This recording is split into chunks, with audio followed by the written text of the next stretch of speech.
कि इंसान और जानवर में अंतर। तो आज से 26 जनवरी सन 1950 को संविधान लागू हुआ और संविधान लागू होने से पहले कई सौ साल तक यहां हमारे देश में जाति व्यवस्था थी, ऊंच नीच था, छुआछूत थी, लोगों में असमानता था और वो असमानता, छुआछूत, जुल्म, अन्याय, अत्याचार, विषमता इस कदर थी कि यहाँ पर कुत्ते को, जानवर को अपने बिस्तर और अपने साथ बिठाया जाता था, लेकिन कोई दूसरे जाति का आदमी को सार्वजनिक तालाब के पानी में नहाने और उसको पीने का भी अधिकार नहीं था। और गलती से वो कहीं पर चला गया, नहा दिया कि पानी को पी दिया, कि किसी मंदिर में जाकर पूजा पाठ कर दिए, तो उसके साथ इतनी जुल्म ज्यादती होता था, उन्हें इतनी कड़ी सजा दी जाती थी उस समय, जिसके बारे में बोला जाए तो बहुत लंबा होगा, मैं उस पर नहीं जाना चाहूंगा। लेकिन बस छत्तीसगढ़ी में बोला जाता है ना, 100 बात के एक बदक्का, मतलब जानवर से भी बद से बदतर स्थिति था उस समय। और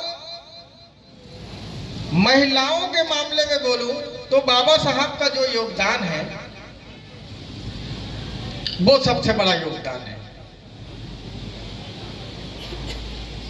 उससे पहले बाबा साहब ने पढ़ने लिखने का अधिकार नहीं था।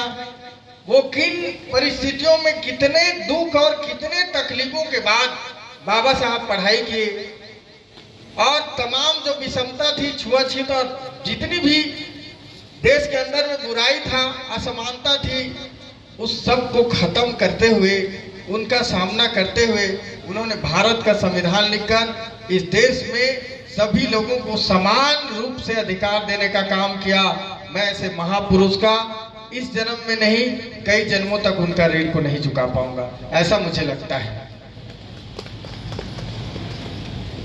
आप लोगों को बता दूं, कुछ साल पहले की घटना, उत्तर प्रदेश में एक मां थी, उसकी 2 बेटा था। एक आंदोलन हुआ, उस आंदोलन में बाबा साहब के संघर्ष, उनके विचारधारा को लेकर वो आंदोलन थी। उस आंदोलन में नहीं, वो जो अभी 2 अप्रैल को हुआ था ना, इस एट्रोसिटी वाले मामले में, उसी आंदोलन में एक मां थी, उसका 2 बेटा था, एक बेटा शहीद हो गया। तो उस आंदोलनकारी लोग, उसके नेता लोग जब उसके घर गए और उसके मां को बोले कि माता जी, आपका एक बेटा आंदोलन में शहीद हो गया, तो मैं गर्व से कहता हूं उस मां को और उनकी भावनाओं को, और उनको मैं नमन करता हूं इस मंच के माध्यम से। वो मां ने क्या कहा कि बच्चों, बाबा साहब ने हमारे लिए इतना कुछ किया है, हमारे लिए बाबा साहब ने इतना कुछ दे के गया है कि बाबा साहब के जीवन संघर्ष, उनके उपकार के बदौलत मेरा एक बेटा शहीद हो गया, अगर मेरा दूसरा बेटा भी शहीद हो गया तो भी वो कम है। बोले, एक बार उस मां के लिए जोरदार ताली।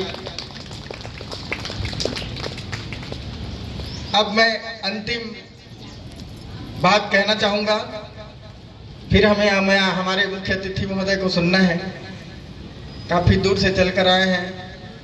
मैं उनकी योग्यता का माप तो नहीं कर पाऊंगा, वो हमारे लिए देवतुल्य हैं, जिन्होंने समाज, बुद्धिज्म, बाबा साहब के आदर्श, उनके योगदान, उनके विचारधारा को आगे बढ़ाने के लिए उन्होंने सर्वस्व अपना जीवन लोकहित, देश हित, समाज हित में लगा दिए हैं। मैं उन्हें नमन करता हूं।